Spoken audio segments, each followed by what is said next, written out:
Hello everybody and welcome to Lavender, Menace and our Everyday Queer Adventures event with Alice Tarbuck and Kirsty Logan.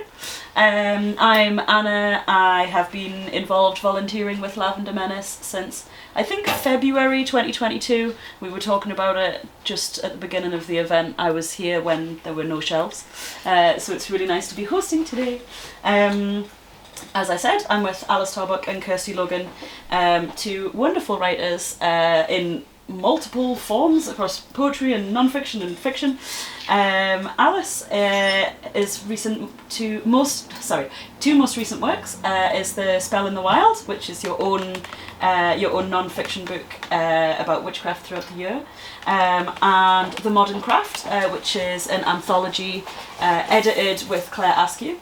And Kirsty is a writer of fiction, short stories, and now non-fiction this year as well. The two most recent ones are the non-fiction The Unfamiliar, which we're going to hear from today, and Now She Is Witch, just behind you there. So I just wanted to say a little bit about you guys, but do you want to introduce yourselves and say a little bit more about yourself and your work? Alice, do you want to start? Of course. So I'm Alice. It's really lovely to be here. I am someone who works mostly across non-fiction and poetry.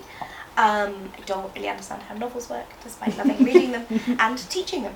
And I am, other than like my creative pursuits, I teach creative writing and I also work for Creative Scotland. So any corner, any literary cupboard you open, that's like, I'm hiding it. And I'm currently editing my first full-length poetry collection for submission. So that's an exciting and terrifying task. That is very exciting. Yeah, so that's me. Sorry, good. Is there a specific theme to the poetry collection? All my thoughts in my brain. Great. That's a beautiful theme. Yeah. Sorry, Kirsty, on you go. Hi, I'm Kirsty. Thanks for coming out on this chilly night. I'm mostly a fiction writer. I've got 3 short story collections and 3 novels out, and then my most recent book, The Unfamiliar, is a memoir of queer motherhood. And that's it, I think. Yeah. And I do lots of other things. I do performance work. I did a fringe show this year with Kirsty Logan and Esther Swift, which was a retelling of Tam Lin with harp and electric guitar and singing. Not me, nobody needs to hear that. But Kirsty and Esther both have beautiful singing voices, so we did that. And I also do some screenplay work and radio and audio and yeah, a little bit of everything really. You're both very busy, is what I'm hearing. Yeah. I like stories. Just anything that's to do with stories, I'm in. Yeah, perfect. Well, I think we are going to hear a little reading from each of you. Again, Alice, do you want to start and just sort of tee us up with what the reading is? So, A Spell in the Wild is a book which is a series of essays that are intermittent, run throughout the year, so you can read it all in one go or like throughout the year as a companion. So I thought I would thematically appropriately read from November, which happens to be the chapter on sex magic. So I'm just going to read it. It will probably be about like between 6 and 8 minutes of reading. Feel free to like drift off. This is the sex magic chapter. It happens, as it always does, after somebody has had a drink at a party. So you do witchy stuff, and the bright eyes and the lean of the body mean I know what's coming next. So do you do weird sex stuff, yeah? Oh yeah, I reply, looking him straight in the eye. Really weird. It's harder to get goat's blood than it used to be, but I make it work. And there's a brief, delicious moment where I know he cannot tell if I am joking, and his mouth falls open halfway between disgust and admiration. I'm not sure exactly what he expected. Eventually, he smiles weakly, tells me how nice it was to meet me, and goes to speak to someone else. It's understandable. Taboos all hold hands with each other in people's brains, and for so many people, witchcraft is still taboo. Something to speak about in a hushed tone, something that conjures with it other forms of socially excluded behaviour. Ritual sacrifice, blasphemy, forbidden knowledge, weird sex. The sorts of things, perhaps, that make the average dinner party guest wish they were sitting next to a brisk accountant or someone known for being an excellent baker. Witchcraft is neither a respectable job nor an acceptable hobby for many people, and worse than that, it actively seems to encourage the questions you'd never ask anyone else. Oh, sing in a choir, do you? Any weird sex stuff? I do wonder a little, though, what sort of thing might have made him happy, made him feel he'd got his money's worth. Did he want to know about my unbridled carnal lust, long nights of orgies with my coven? Did he assume that my sort of witchcraft meant fucking myself with a shortened and specially carved broomstick, which crime writer turned amateur occultist Michael Harrison described luridly as a magical dildo, whilst hallucinating that I was flying? I hope he did. I hope it all flitted through his head. I rather suspect, however, that he didn't even have those stereotypes to grasp at. I think he probably just thought about witches in popular culture. From Willow with her lesbianism in 1990s television series Buffy the Vampire Slayer, to the pretty, nose-wrinkling, mischievous housewife in Bewitched. He probably heard witchcraft and thought immediately of those ridiculous soft porn B-movies of the 70s. I was, it must be said, a little sorry to disappoint. Witches have always been characterised by, and demonised through, their association with unnatural sexual appetites. Indeed, one of the most frequent confessions tortured out of the accused witches during the medieval European witch trials was that they had sex with the devil. After all, sexual knowledge was the original biblical sin. It made sense that the worst corruptions of witches would be sexual too. Notable amongst these characterisations is that found in the well-known Malleus Maleficarum, produced in 1487 in Germany. This demonology proved so popular that by 1669, 30 editions had been published. The Malleus Maleficarum contained information on, amongst other things, why women were particularly prone to satanic seduction. The answer, unsurprisingly, was their weak character and voracious sexual appetite, a misogynist, church-sanctioned sentiment which echoed throughout the medieval witch panics. It described in no uncertain terms the excess of lust witches were thought to harbour. All witchcraft, it said, comes from carnal lust, which is in women insatiable. For the sake of fulfilling their lusts, they consort even with devils. Often, the physical details of these demonic couplings would be pored over. The more lurid detail an accused witch could produce, the more sensational and widely reported the trial would be, and the more it would advance the project of religious adherence. Jeanette d'Abadie, who was born in 1592, a French woman accused of witchcraft, described sex with the devil in minute detail in testimonies collected in 1609, including the information that his penis was scaly and caused her great pain, and that what came from him, his semen, was cold and therefore produced no pregnancy. The devil was not only a sexual presence, he was a deeply strange one. In anthropologist Margaret Murray's famous and often inaccurate anthropological history of witchcraft, The Witch Cult in Western Europe, she suggests that women had sex with stone phalluses in magical rituals designed to aid conception, and that this had been going on since ancient times. The phallus was seen as a direct stand-in for the fertility god, and so the pain was tolerated. It was this, Murray argued, that led to the widespread assertion that the devil was cold, so was his seed. This is a detail I've always enjoyed. It has a gossipy quality, a sense that throughout ancient history women formed a consensus that the devil was charismatic, sure, but not a very good lay. Certainly a bit weird. Indeed, the coldness and size of the devil's penis were much commented on throughout the witch trials. A Frenchwoman, Sylvine de la Plaine, tried in 1616, confessed that the devil's member was large, like that of a horse, and cold like ice. And in 1662, a Scottish woman, Isabel Gowdy, said, "His members are exceeding great and long. No man's member are so long and big as they are." Extraordinary size and deeply unsettling sensation seem to be a commonality in encounters with the devil's dick, and he certainly doesn't seem to be more fun or more adept at pleasure than non-satanic partners.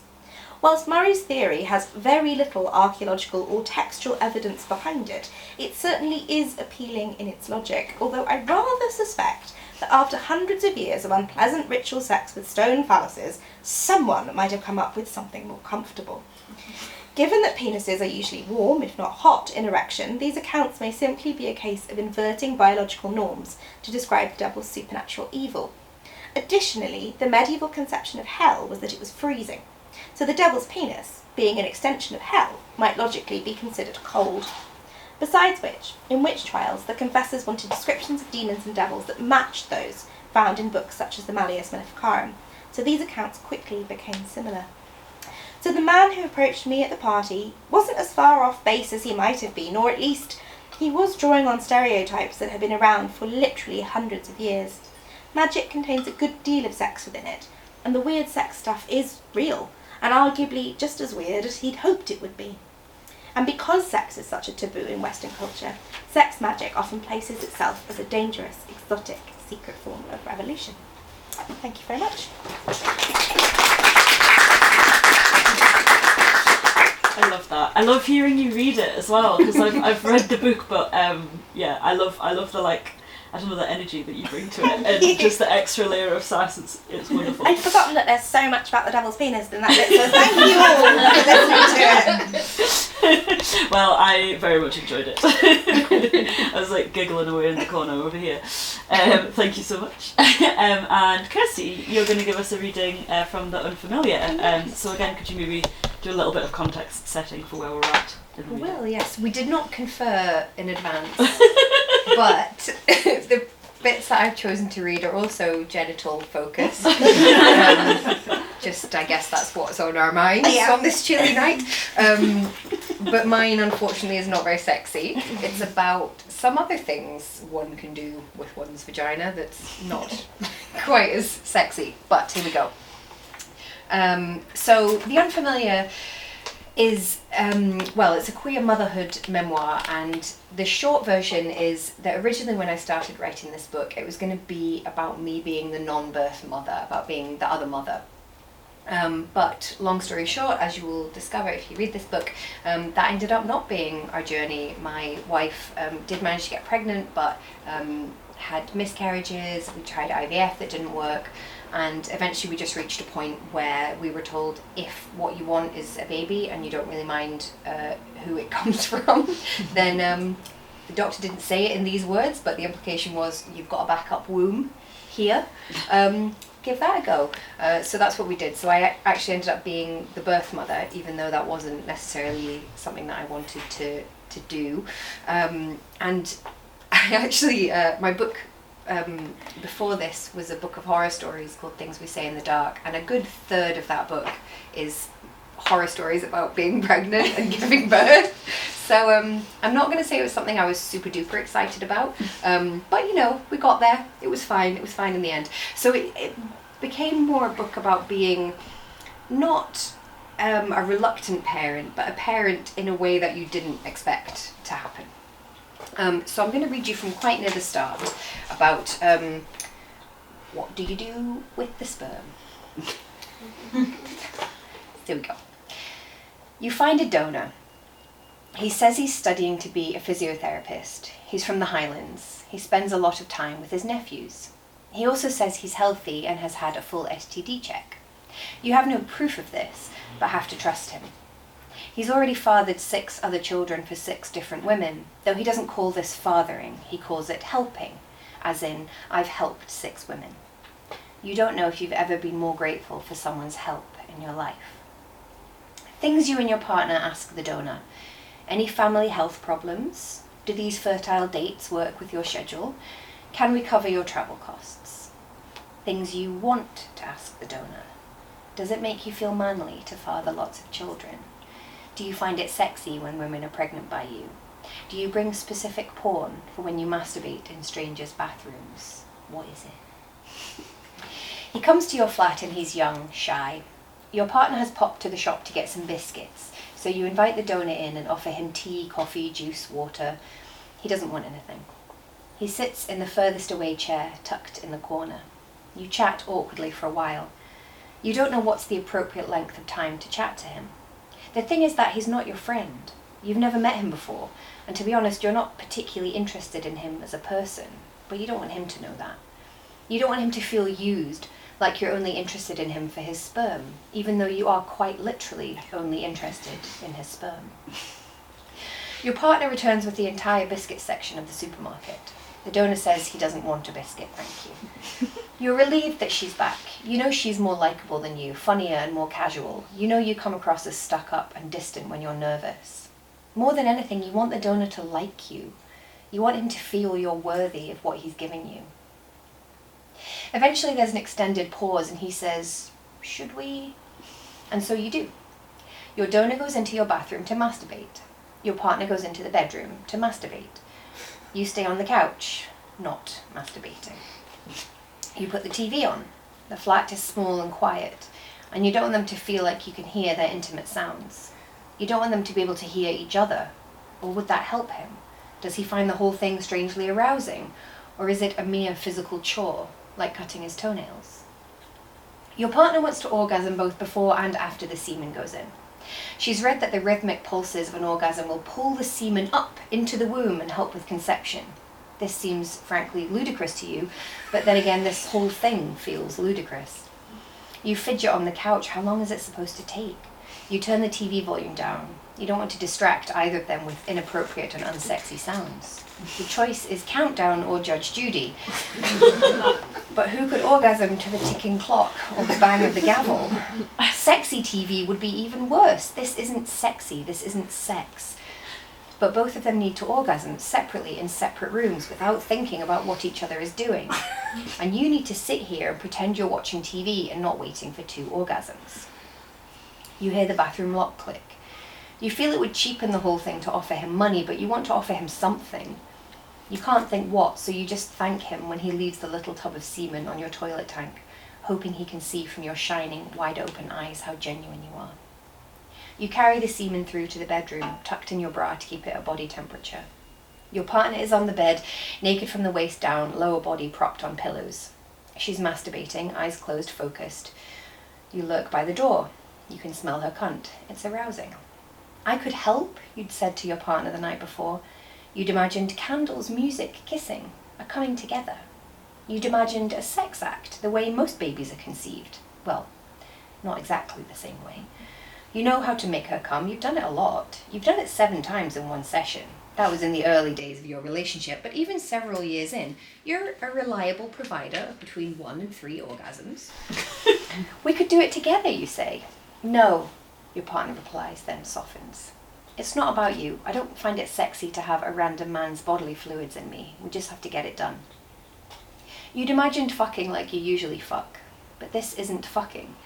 This is a physical chore, like cutting your toenails. So I'll leave that there. I guess you can guess what happens next. So I'm just going to read you another little bit, which is about perineal massage, which, if anyone has experienced, I am sorry. It's the worst. It's the absolute worst. So here we go. I'll read you. It's a little bit about queer adventures, and then a little bit about perineal massage, which was not my favourite queer adventure, but there you go. You and your partner go out for brunch with your donor and his partner. Your partner sits by his partner, and you sit by him. They're your close friends, and you see them often, but this feels different. Due to the ever-shifting rules of the pandemic lockdown and your terror of getting COVID while pregnant, for months you've only seen them in your flat. Now here you are, all in public together. Your bump is undeniable, pressing against the table. You like being visibly pregnant, but you don't like that it often makes people assume you're heterosexual. You think you read as queer, but only borderline queer. Your short, blunt-chopped hair with an undercut, dyed an unnatural colour, the bright tattoos on your arms, your little pin badges with sassy slogans on them. It's all just costuming, but it's your costume. It's your book cover explaining what's inside. Other queer people will probably read you correctly, but you can pass undetected in the straight world. Yet pregnancy has tipped you into reading as straight. And now here you are having brunch with a man, your big baby belly out and proud. You know that it appears as if he's the baby's father, which, in a traditional sense, he is. But also, according to you and your partner and him and his partner and all your families and friends, is very much not. Your partner has been on the internet again. I think we should try perineal massage, she says.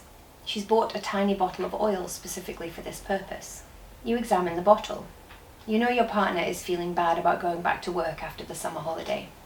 She wants to be here making all your meals, making sure you don't climb any ladders, arranging the cushions under your puffy feet, driving you to the swimming pool so you can do your laps in the rain, feeling the baby kick anytime she wants. She wants to be needed. She wants to be vital to this process. She knows you're terrified of tearing during the birth, and she's doing what she can to mitigate that fear. I love massage, you say, and resume your usual evening position on your throne of pillows. Perineal massage sounds sexy to you. Medical, but sexy. Lube your cunt, your partner's fingers. You've been here before, and it was pretty sexy then. It reduces the chances of perineal trauma during birth, she reads from the instructions. The aim, she continues, is to use 2 fingers to stretch the area of skin and muscle between the vagina and anus.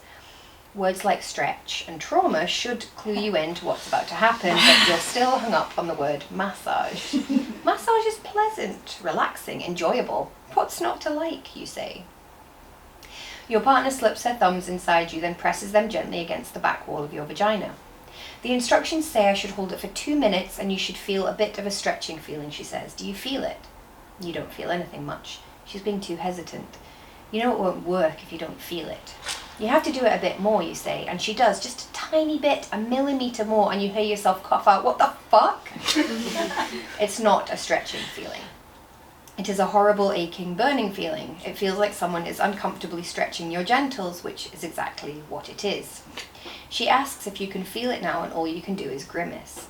The instructions say that you'll get used to the burning sensation, she says, that it's not pain, only stretching. You try not to move, but your entire body wants to leap away from her and run out of the room. I really feel like, you say, it can be both at once. You know there's going to be a lot more pain and a lot more stretching in labour, and you're pissed that you don't even get a reprieve until then. It has to be lots of smaller stretches as well as the massive big one. Do you want me to stop, your partner says. Now I meant to massage the lower bit of your vagina for around 2 to 3 minutes. Of course you want her to stop. You don't want your perineum stretched. You don't want anyone pressing against the back wall of your vagina. But you also don't want to tear during birth. No, you say, in the saddest and angriest voice you've ever used. Keep going. You hold your body motionless, letting the rage emanate from you. Well, you say, lying back on your pillows, vagina mercifully empty. Turns out there's a lot not to like. And you have to do it all again tomorrow. I can't believe they have the cheek to call it massage, your partner says. They should call it perineal torture, you say. But then, she says, possibly fewer people would do it. You know, as you pointed out, the worst part is I had a C-section. I didn't even have to do the stupid massage. All of that for nothing. All of that. Oh dear. Thank you so much. What I really love about hearing both of you read like side by side, as you say, I think it's amazing that we didn't plan this. But yeah, very aligned in theme. Yeah. But I just love how how funny and kind of dry both of your non-fiction is, like dry humour. Your non-fiction is, sorry. I think when you imagine reading non-fiction, it can feel quite. And maybe this is just me speaking for myself, it can feel somewhat intimidating, whereas both of you have this really witty, fun way of writing about these topics, and especially Kirsty, there's so many harrowing experiences in the book. I reread the birth section last night, and oh my god, the power in that was outstanding. And then Alice, when you think about writing about witchcraft, and it can almost sound as if it's going to be a very practical guide, but it's so personal, and I don't know, I just love that. I love both of your approaches to writing I never non-fiction. think I'm funny, because my wife's very funny, she's very Glaswegian, she's a lot more chill than me. I'm definitely the more kind of uptight introvert one. Mm-hmm. She's just very funny and very open. Mm-hmm. So I'm not the funny one, I'm the serious one. And I started doing this podcast with another writer called Heather Parry, which sadly we have stopped doing the podcast now, but we did it for 4 years, called Teenage Scream, where we read point horror and kind of other 90s teen horror, and just rip the piss out of them, kind of lovingly rip the piss. Yeah. And Annie, my wife, listened to it a few times and she was like, "You're funny." You've been with me for 10 years. And like, am I not funny? And like, I guess not. So I just never think of myself as funny. No, But, absolutely. I think you have to kind of see the funny side of things. Yes, definitely. Absolutely. Okay, I will bring us to the event theme now, because this event is part of Book Week Scotland, which is organised by the Scottish Book Trust. And the theme this year is adventure, as you can see from the wee books behind you, and we have some as well to give away, so they'll be on the table as you leave. You are all welcome to take a copy. And on the theme of adventure, the title of this event is Everyday Queer Adventure. So I just wanted to sort of kick us off by asking, how do you think queerness can open the door to everyday adventure? Such a great question. I feel like, to echo something that Sigrid said before the event, because you never know what's going to happen. Yeah. Queerness brings a certain unpredictability, I think, into one's life.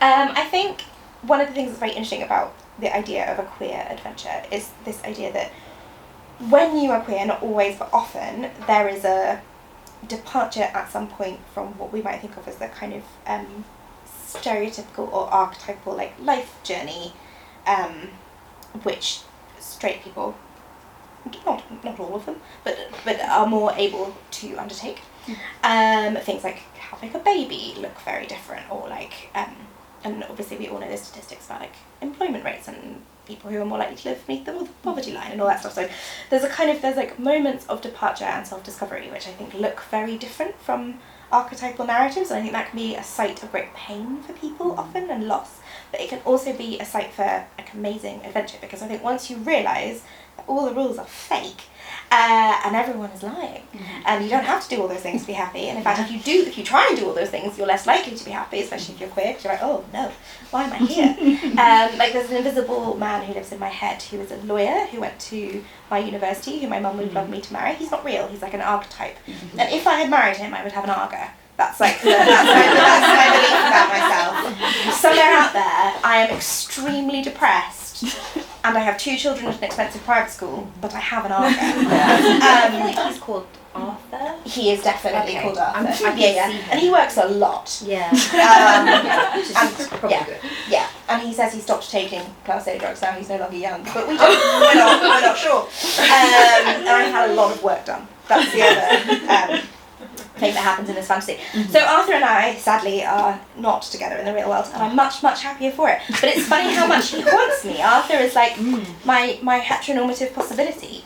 And I think as a bisexual person, there's often that like the call of the heterosexual life is always there. The door is always a little bit open. And I think that for me, maybe queer adventure in the everyday is like choosing to recognise what one is supposed to do and deviating joyfully from that. Yeah. Sorry, Arthur. Sorry, Arthur, wherever you are. Yeah, it makes me think of that.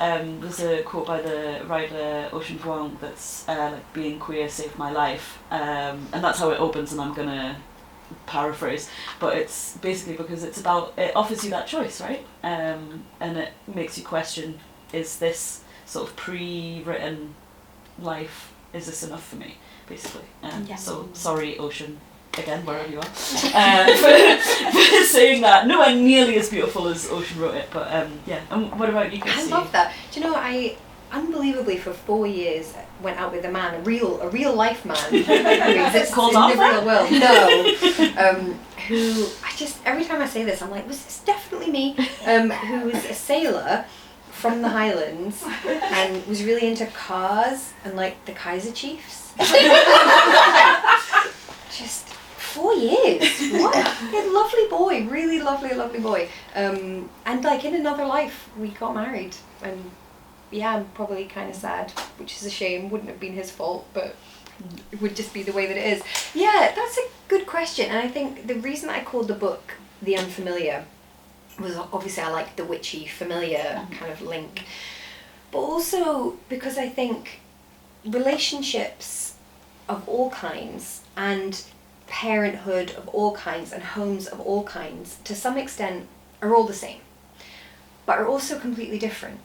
So a queer relationship and a heterosexual relationship in a lot of ways are the same. It's just about two or more people who love each other and want to build a life together, want to build dreams together, as Sigrid said, want to write each other into our myths, which I just think is such a beautiful phrase. I feel like we're both a little bit in love with Sigrid now. What a hero. And so partly it's that, you know, and every parent, again, there's this small person who you want to take care of and look after and protect and nurture and make the world be good for them and make them be good for the world. So on the one hand, it's kind of all the same. Like, a pregnancy is a pregnancy. However you get there and however the baby comes out, like, it kind of just follows the same pattern. But then also it is completely different. It's really, really different. You know, our family structure, we're very, very close family. But so our child has 6 grandparents, being my dad is dead, but my mum and stepdad, my wife's mum and stepdad, my wife's dad and stepmom. So 6 grandparents, 1 is biologically related, being my mum. None of the other grandparents are biologically related. But we're a family, and if, you know, none of my wife's from a massive big Catholic family, all of whom live about 2 minutes from our house. And if you were to suggest to any of them that our child is kind of not really family or not really related to them, they would probably bite your face off, because, you know, they just are so in love with the child, for good reason, you know, very cute child. And yeah, I just think it kind of shifts what family is. And you know, to me, the last couple of years of my life have been very much about this queer family adventure, these kind of everyday adventures. And every day it fits this shape that is familiar to me from my own childhood, but it also doesn't, for a lot of different reasons. For the reason that times change and people change, and this is a very different world than the one that I grew up in. But then ultimately, you know, we're just people in a home trying to love each other. So I think that was really what I was trying to explore with the book, that all families are the same, but they're also all unique. Yeah, absolutely. Yeah, the idea of, I think, building a queer family does feel very much like an adventure. Yeah, and it's also made me think, like, what are the boundaries of a family? Because our donor, who is just a dear friend and has given us this beautiful gift, is still very much in our lives as a sort of uncle figure, and his partner's very much an aunt to our child. And that's just lovely. And I think, well, they're part of the village. They're part of the big queer village. So our big queer family is very big, very big. Like, I've been really delighted that so I have 2 bonus children. What's the term? And my parents are not biologically related to either of them, and they only met them, like, they're coming into being teenagers, so they only met them really late in their life. Oh my god, my dad this year was like, last year he was like, I'm never doing a fireworks display again. My fireworks days are over. And this year he was like, well, the children need fireworks. And I was like, it's incredibly sweet, Dad. You don't have to. He was like, well, they're like my grandchildren. And I was like, fascinating that you conceive them that way, and so delightful. But it's like evidence that a family is composited of people who want to be in it, which I think is really lovely, a queer family especially. Yeah. And that has been, but it also, like you were saying, it's very ordinary. Like, I spend a lot of time being like, really sorry, but you do have to have a bath. Like, I know that's such a cruel thing to say, but you are dirty. You know, which is just like very ordinary. Yeah. Yeah, I pick cereal up off the floor. Yeah. On a daily basis. I really don't like, not that you've used this phrase, but I really don't like the phrase starting a family to mean having a child, because my wife and I were a family before we had a child, and if we didn't have a child we would still be a family. So I also really want to push back against this idea that you're only a family if you have a child. I don't think that that's true at all. Yeah, 100%. And it makes me think as well about found family, which I think, you know, is so big for queer people, and such a, I don't know, one of my favourite things to read about as well. And yeah, definitely, I think blood does not a family make. No. Children not necessarily does not a family make, and yeah. And there's so many ways to kind of be a parent if that's something that you want to be. And you can parent, maybe parent's the wrong word, maybe we need a new word, but you can have that nurturing, building back and forth with all different kinds of people. They can be people the same age as you, can be people older than you. You can have this nurturing thing happening. It doesn't have to be with a young person like that. I think I was really lucky growing up because I have a really great godmother. She's like the best godmother ever. And she never had any children, so she just was like, well, these are my children now. And she's just wonderful. She was like a third parent. So I was very comfortable with that idea of like, oh, it's an unusual... When my parents came to my graduation, my godmother came too, and everyone thought my mum and my godmother were like a very smart lesbian couple. Because my dad was wearing a terrible suit with like a bright gold tie, and we were like, we're going to distance ourselves from this. This isn't what we wanted. And I think, that idea of like when you are all in a flat share, that is a temporary family that can be extremely meaningful. Or like networks of care, the people that you take meals to when they've had surgery, and the people that you like check in on because you know that they are going through something, is like all part of the big model. And I think for heterosexual setups as well, there's a lot to be gained from understanding that queer model, because it allows you to engage maybe more ethically, I don't know, in the idea of networks of care, which I think is really important. Yeah, I like that phrase, networks of care. I really like the thought of conceiving of life as an everyday adventure as well. And I think about that a lot because my life is extremely boring. Like we moved quite recently, just this year, we moved to a small town just east of Glasgow, and like my little life is, I'm 6 minutes walk from a swimming pool, so like door to door I can be in the swimming pool in like 6 minutes, and I love swimming, so that's really important to me. So I basically like have my little coffee and I go for my little swim and I write my little stories and then I hang out with the baby and my wife and the dog, and like that's kind of it.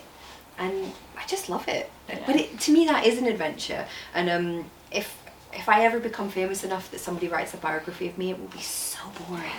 So boring. Because to me the ideal life is like extremely boring life, but an extremely weird, vivid, chaotic brain. So my fiction is very weird, very dark, very, sometimes people go, why do you come up with these ideas? And I just think that they're so logical. So like in Things We Say in the Dark, there was a story about, it's kind of set in this world where you become pregnant with different types of fruit and vegetables, and then you birth, so you'll birth like 5 yellow peppers or a bunch of pomegranate seeds, and then it just kind of comes together and makes a baby. But unfortunately the main character is pregnant with a melon, which is going to be very disastrous to give birth to. And I'm like, I actually had to Google and be like, surely someone's written the fruit baby story. Surely, because everybody knows that when you're pregnant they're like, now the baby's the size of a lemon, now it's the size of a... So I'm like, surely someone's done a fruit baby story. And if they have, I couldn't find it. But so to me, in my brain, I'm like, fruit baby, while living my very boring life. So to me, all my adventures happen within my imagination. Well, I think I think it's really interesting because I've never had a very, like until 4 or 5 years ago, I didn't have a very stable relationship set, and now I do. And like, we took the children to a pumpkin patch. And it was like miserably cold, and everyone was extremely pissed off. And like the dog had kittens about all the other dogs. Like it was so great. Like it was so great, and like I'm so happy, and I'm so lucky to have a lovely boring family where we have homework and there's like someone has to walk the dog and who put the dog's light up collar through the washing machine, and like who did Matthew did, and like just this like lovely. And it's been really interesting because I have a non-writing job and then I have writing, and I've done very little writing, and I was having a big existential crisis about it recently, and I was like, and I was like, it's because I've spent 3 years being really happy. Aww. And like not feeling I have to externalize my worth through producing objects and like giving birth to 5 yellow bell peppers. Yeah, I could just. Although you could. I could. Just like doing my job and then doing other things that are nice. And like it's really nice because now maybe the ideas are creeping back into the brain, and I'm like, you're all lovely, but what if I was alone and writing?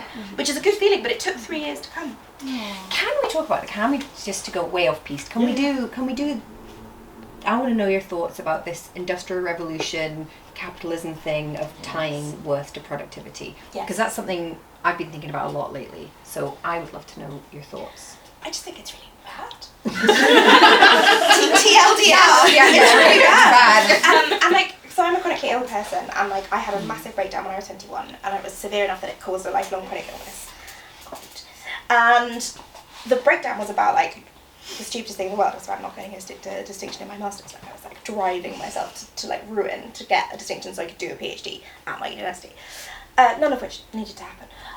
But I was like so determined as a teenager. Like I was not. I'd always been. This is like extremely therapy 101. I will keep this brief.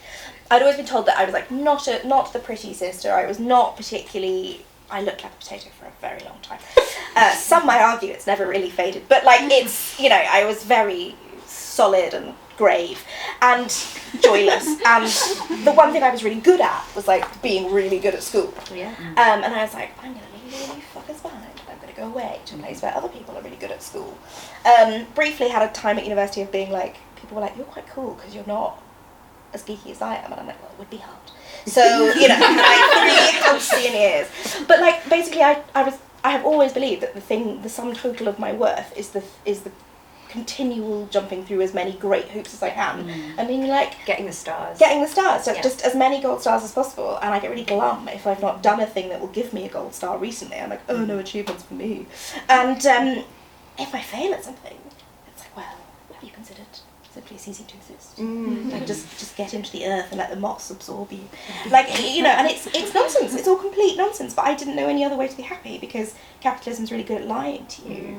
And I think especially, I don't know, I think it's as bad for everybody, but like if you work in the arts, I think there's a weird like, but you're supposed to be like so clever and a genius, and it's not like oh, I make guns for a company. It's like you've got to make something beautiful and perfect, and you know. And also it has to make money. And it has to make money. It has to be successful. It can't be enough that you wrote a nice poem. Prizes. And if it doesn't win prizes, it's probably because you're not secret, because you're not pretty and cool enough. Yeah. Like, yeah. Is my sorry, that was like it's gonna live on YouTube forever. Well done, babe. Here's my trauma for you. Kirsty, what about you? I love that you were glum. That's a word I would have used for myself, but so accurate because I have a very charming and handsome younger brother who our entire childhood had this beautiful blonde curly hair. He literally used to be a model. I hate him. I mean, I love him, but I hate him. And then I was always very, very serious. As a child, I had basically this exact same hairdo. And I just looked like a Victorian urchin. And there's like all these pictures of him, like so cute, this like cherub with this blonde curls, like so beautiful. And he's like beaming, and I'm just next to him, like serious with my little bob. So yeah, I was like, similar. Like he was the cute, charming one, but I was the smart one. So then, when you're not the smartest person in the room, which you aren't going to be for long, you can be the smartest person in the room when there's 2 of you in the room. And one of them's 3 years younger than you. That's easy. But yeah, it's always going to come a point. And I've been thinking about that a lot. Particularly like, you know, life with a 2-year-old is a mockery of plans. And I have come to accept that and actually to quite enjoy it. And my days with my child, I don't have plans now, or I do have plans, but I think the plan is really not the point. The point is for us to spend time together. And see if we're spending time standing on the pavement looking at one leaf for 30 minutes, fine. Like, does it matter if we're doing that rather than going to the supermarket and getting broccoli or going to the post office or whatever? So it's made me think a lot about that, about see if it's my day to just do like my solo parenting, and my wife comes home and I'm like, we didn't do anything.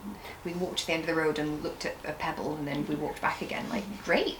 That's productive. And I think I got into it like during pregnancy, and I was possibly the world's most anxious pregnant person that's ever existed. Every single day, like, not to get super dark, I mean it's a dark book, but every single day I was convinced the baby was going to die. Every single day.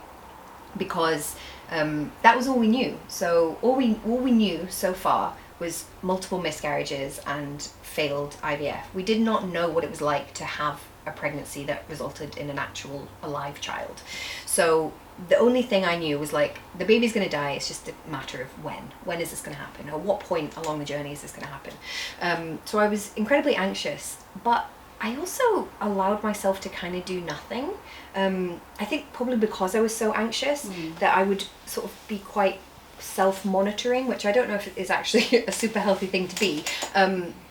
But no one else could do that. No one else could monitor how often the baby was moving and all that kind of stuff apart from me.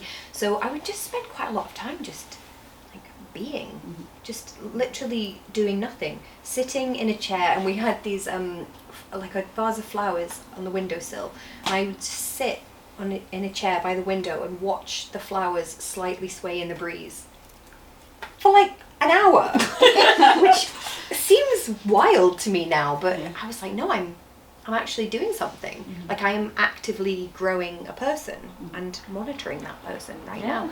But that's kind of held ever since. And weirdly, I'm like at my most productive when I have allowed myself to not be productive. And I've allowed myself to think, do you know what? It's okay to not be constantly like making.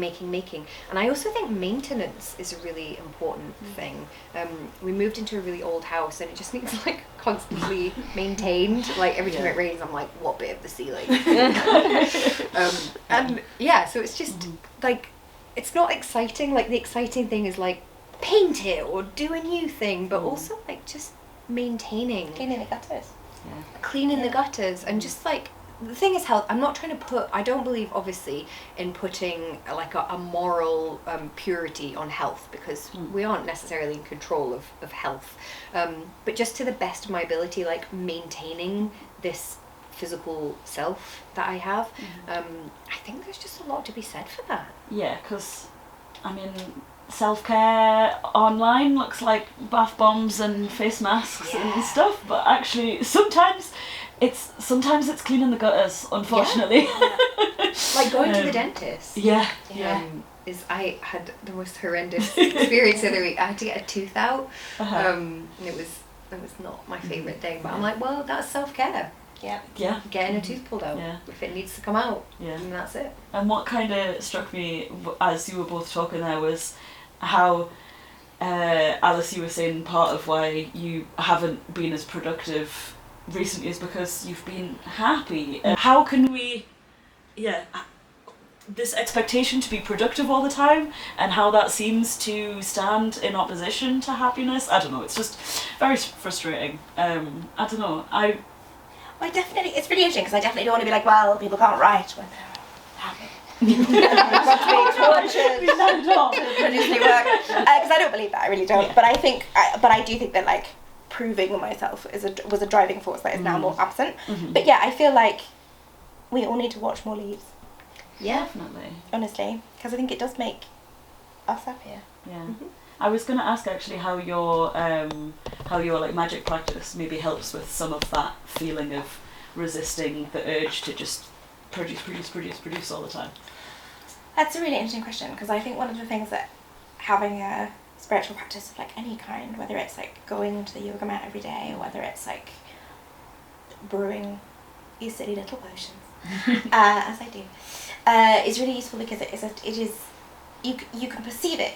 It kind of exists in a dichotomy because it is not directly productive under the like auspices of capitalism, but it is directly productive if you believe in the thing that you are doing, either like for yourself and your self-nourishment or for the worship of a deity or deities that you feel require service. And I think for me, a lot of magic practice, or like the way that I understand magic in the world, is like tied up with the idea that there are things going on all the time that we can't see, whether they are scientifically observable, like the wind, or whether they are less scientifically observable and things that people feel are real that exist kind of just beyond our comprehension. And that like to engage with those things is to like find pauses and ways of connection in life that are not necessarily productive or human, or because I think a lot of the things I feel around that are around essentially animism, around having animist beliefs that all objects have like inherent value on their own, and they used energy to be produced. They have a kind of, whether it's like a pizza box or whether it's like a beautiful statue of a Buddha, they both were produced and have a kind of aura, and things that are naturally occurring also do. And I think a lot of that is very tied into being chronically ill. So I think a lot of that is tied into how you relate intimately to your surroundings when you can't go a long way, or when you can't walk for ages to find a beautiful waterfall. And I think in a weird way, COVID made us all confined, and made us all reconsider, like, oh, that tree that I've literally never noticed by the tube station, it has beautiful leaves in the spring, or I didn't know that cat that my neighbour has likes to sit in like follow the sun around the house in the windows. And I think even if you are someone who just absolutely cannot stand the idea of magic or the occult or the kind of the more than human being something that requires a degree of kind of intimate relation, even just those observations, I think, are a very mindful practice. So I think you can kind of think about it on any of those levels, and it helps you maybe slow down a bit. Yeah, absolutely, for sure. Yeah, I think it's about what it allows you to access. I've been thinking about this a lot with tarot, because I have a little set of tarot cards that I'm really getting into, and I am just a massive tedious skeptic, I have to say. Like, I don't believe tarot cards have any power. I think they're bits of paper with pictures on them. But what I do think is that they allow you to have conversations. So we went on a family holiday, and I was like, oh, I'll do a tarot card reading for like all the family members, and it was just really nice. And again, I did say, like, I don't believe that these cards have any powers. I'm not connecting to anything. I'm not claiming to have any powers whatsoever. All I'm going to do is look it up in the book what the meaning of this card is. And that's what we did, but it allowed us to have conversations about things, because I would say, what do you want to ask the cards about? And then I didn't know that my family members had certain things on their minds. We wouldn't have just sat down over a cup of tea and just started talking about these things. So to me, it's about what does it allow you to access. And I don't know if you necessarily have to believe whatever that means. And I wasn't raised with any religion at all, but I'm really fascinated by religion. And as a secular person, I see lots of negative things in practice of religion, but I also see lots of positive things that I think we really want, and a lot of it is to do with ritual. So my wife was raised Catholic. She is not even a lapsed Catholic, a violently rejected Catholic. But also, there's certain things that I think are really good. Like when my granddad died, she said some prayers for me, and she doesn't believe in God, she doesn't believe in religion, but the prayers are beautiful, and they have a certain shape to them, and I just felt this kind of free floating grief that I didn't know what to do with, and I think confession is why we're all so into therapy, because we don't go to confession. Not that we should go to confession, but I think religion is built in a certain way because there are these human needs, and religion fills those spaces. So I think if we're going to reject religion, it's fine to still need certain things, certain things to do with ritual, and I like that. Yeah, absolutely. Yeah, I think that's really, particularly when, so my granddad, not my granddad, he's been dead for a very long time, my grandma died in October this year, and she's very elderly, and it was her time. But on Samhain, on Halloween, I was like, right, this is my chance to say goodbye to her in a way that is for me. And so I bought her favourite, I went to a patisserie and bought a really fancy cake. And we sat down and we had tea and cake, and, I thought, well, if she wants to pass by on her way wherever she's going, she'll pop in. And I really felt that she did, and I didn't see her, but, that kind of eye corner sliding thing of knowing that someone or something is there. We had a really wonderful conversation, and I was able to say to her all the things I couldn't have said to her in life, and I really felt her presence very cleanly.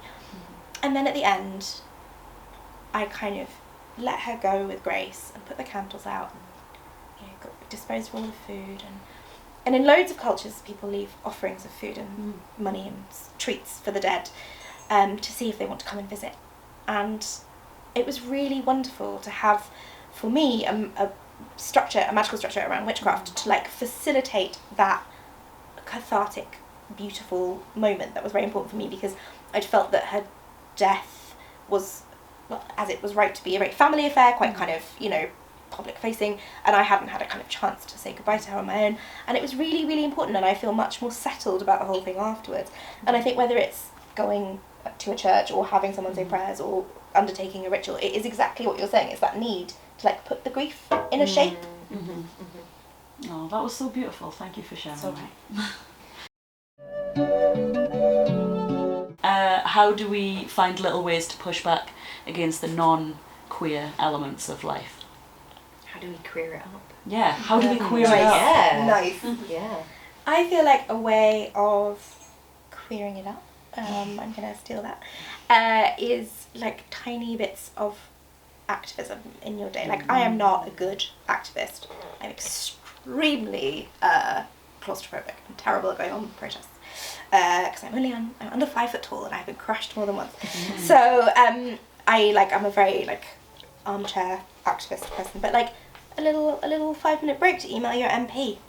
My MP will be like, I would be blacklisted now, I think, but or like to kind of engage with a piece of like media, or engage with a piece of kind of, I often am very ignorant about organisations and what they're doing, and people are like, didn't you know this thing is happening in Edinburgh? And I'm like, no.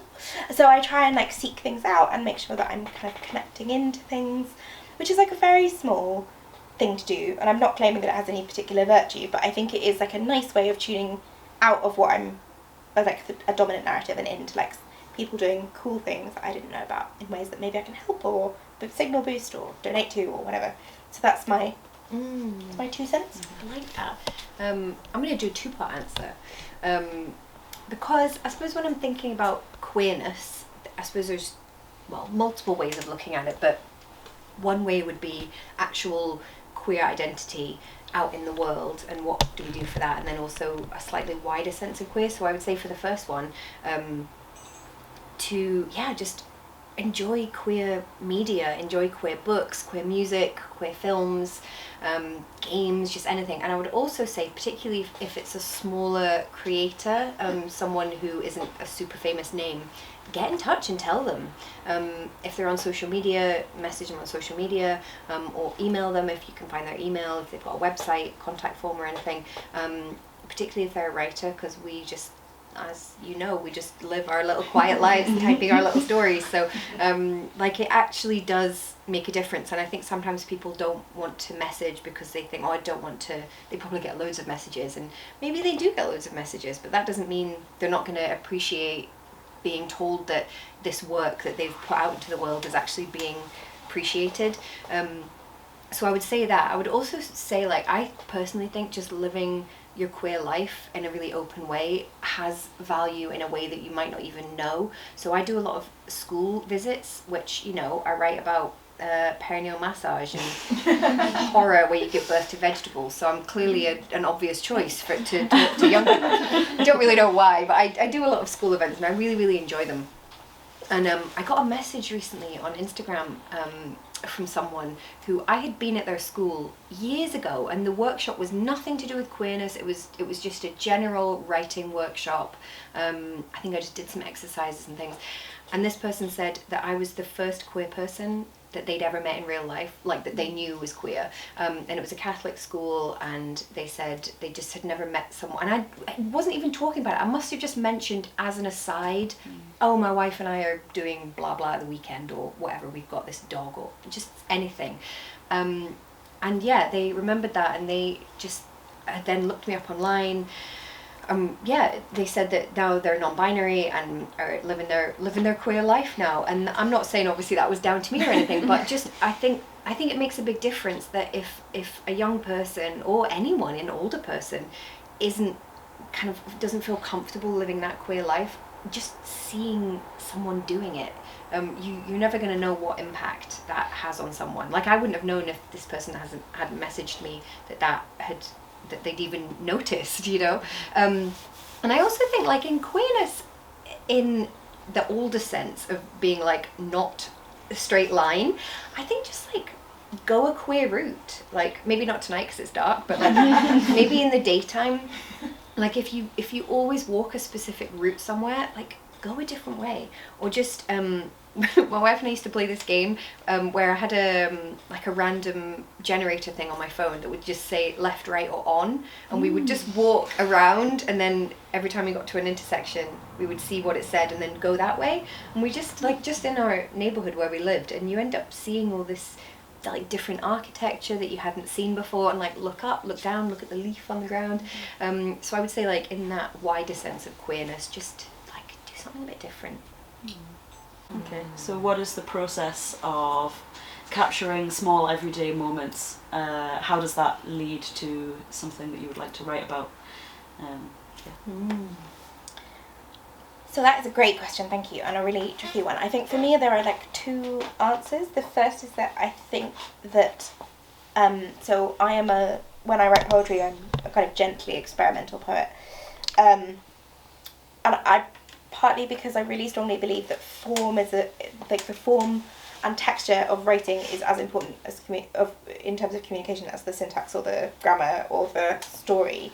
And I feel like a lot of the things we encounter obviously fit within the narrative of our lives, but are like a pebble is a non-narrative object, although obviously you can extract a narrative from it. And so encounters, as soon as you release yourself from the notion that an encounter has to be part of something that leads to a greater whole, or part of something that has like more resonant meaning, I feel like a way of wanting to, I feel like I write poetry because I want to touch a thing in a specific way with my brain. Similar, I think, in a funny way, to the way my dog wants to like smell a thing, to know it in a way that like if I smelled it, it wouldn't mean anything to me. I want to touch my brain on the world in like a really specific way, and the only way I've ever been able to find that I could adequately do that for my own satisfaction is poetics. And often that involves using like a factual framework, often that nobody ever sees, like a scaffold, about like facts, let's say facts about apples. I'm writing loads of apple poems at the moment. Facts about apples. And then the facts will all like disappear like dissolvable stitches. But what is left is the structure of how I understand the idea of an apple in all of its, like, if I've done it right, is, I suppose, the first answer to that question. Which is that writing is for me like a way to try constantly and like touch my brain against the world directly without my forehead in the way.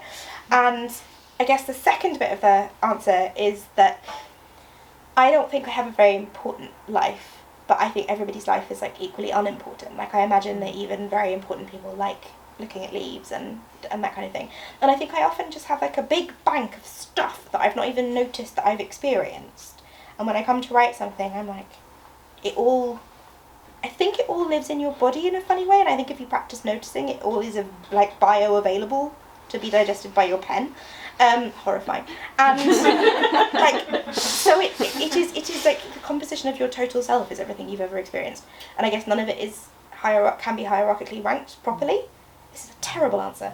But that is like, I think, so nothing is more important. Like your wedding and a leaf are different emotionally, but they are both encounters in your life that might be significant in ways you don't understand at the time, I guess. Such a good question. I've never been asked that before. I think, although I have a very weird imagination, I think I'm also very literal, and that leads to a lot of stories for me, a lot of pieces of fiction. So for example, my first book is called The Rental Heart, and I wrote the title story because I got dumped, as one does. In my 20s I was seeing someone and I was more into her than she was into me, and she dumped me. And I just remember thinking melodramatically, this hurts my heart and I wish I could take it out and get a new one. And I was like, well, write that. So I wrote about this world where you can rent these clockwork hearts, so that when your relationship ends you just take the heart back, get another one, don't feel anything, great. And a lot of stories come out like that for me. Like when, after my dad died, I really wanted to write about grief, but I really didn't want to write directly about grief because I just felt like it's hard to convey. It's hard to just say this person is gone and I'm sad, because that might be the truth, but that doesn't really kind of convey it. Weirdly, like to me, I can get more to the heart of things by speaking about it indirectly or using a metaphor. So, you know, the world looked very dark to me quite soon after he had died. So I wrote this story called The Light Eater, about someone who literally eats lights. So they eat light bulbs and just any light that they can find, they pull it into their body and consume it and eat it. Because, yeah, to me that was a better way to convey grief. So I tend to do that kind of thing, like to just follow a metaphor, like just think, well, how does this thing feel? I feel like my heart is broken and I wish I could have a new one. Great, write that. I feel like the world is dark and I wish I could bring some light into me. Great, write about that. So that would be my very different approach, I suppose, is just to kind of follow the weird metaphor, because I think that gets at the truth of things better. Like, weirdly, even though I've written this incredibly personal memoir where I write about my vagina over and over, I actually think my fiction is like a lot more revealing of myself and my life than the memoir is, and everything in the memoir is completely true, but the fiction just, to me, reveals a lot more, because I don't know, I just think that it does. So yeah, that would be my approach. Well, thank you both so much. As I said, every one of these answers has just given me so much to think about. I'm so pleased that we all got to meet you today and have this conversation. I think this is an absolutely wonderful pairing. So yeah, I'm really pleased that we got to do this. Thank you very much. I just have a couple of things to say before we finish up.